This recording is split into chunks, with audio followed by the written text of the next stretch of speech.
Audio Jungle.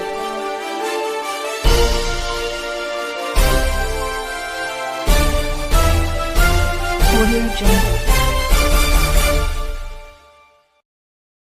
નમસ્કાર મિત્રો, TV બાર ગુજરાત પર તમારું સ્વાગત છે। રોજબરોજના સમાચારની અપડેટ મેળવી તે પહેલા આપણી ચેનલમાં નવા હોય તો લાઈક કરીને સબસ્ક્રાઇબ જરૂર કરી દેજો, જેથી કરીને આવનારા નવા સમાચારની અપડેટ સૌથી પહેલા તમને જોવા મળે। નમસ્કાર મિત્રો, ટીવી બાર ગુજરાત પર તમારું સ્વાગત છે। રોજબરોજના સમાચારની અપડેટ મેળવી તે પહેલા આપણી ચેનલમાં નવા હોય તો લાઈક કરીને સબસ્ક્રાઇબ જરૂર કરી દેજો, જેથી કરીને આવનારા નવા સમાચારની અપડેટ સૌથી પહેલા તમને જોવા મળે। સૌથી પહેલાં વાત કરીએ તો જાન્યુઆરી મહિનો પૂરો થવા આવ્યો છે એટલે ઠંડી જતી રહેશે એવું ન માનતા, કારણ કે ઠંડીની અત્યાર સુધીના મોટા રાઉન્ડની આંબાલાલ પટેલે આગાહી કરી છે। હવામાન નિષ્ણાત આંબાલાલ પટેલે કહ્યું છે ગુજરાતમાં હાડથી વધી ઠંડી પડે છે, એટલે હવામાન નિષ્ણાત આંબાલાલ પટેલે આગાહી કરવામાં આવી છે કે હાલ કમોસમી વરસાદને કારણે વાદળછાયું વાતાવરણ સર્જાયું છે।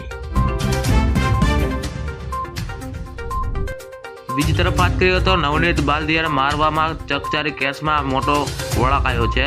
આ કેસમાં રચાયેલી સ્પેશિયલ ઇન્વેસ્ટિગેશન દ્વારા આ જયરા જાહેરની ધરપકડ કરી છે। પ્રગટા વિગતો અનુસાર એસઆઈટી દ્વારા તપાસનો ધમધમાટ તેજ કરવામાં આવ્યો હતો, જેના ભાગે આજે જયરા જાહેરને પૂછપરછમાં ભાવનગર રેન્જ આઈજમાં કચેરી ખાતે સ્મરણ આપીને બોલાવવામાં આવ્યા હતા। મુખ્યમંત્રી ભૂપેન્દ્ર પટેલ અધ્યક્ષતા મંડળની બેઠક યોજાઈ હતી, જેમણે તમામ અધિકારીઓને સ્પષ્ટ શબ્દમાં કીધું હતું કે રાજ્ય વિકાસો માટે કરવામાં આવતા બાંધકામની ગુણવત્તાઓ અંગે કોઈપણ પ્રકારની બાંધછોડ કરાવી નહીં।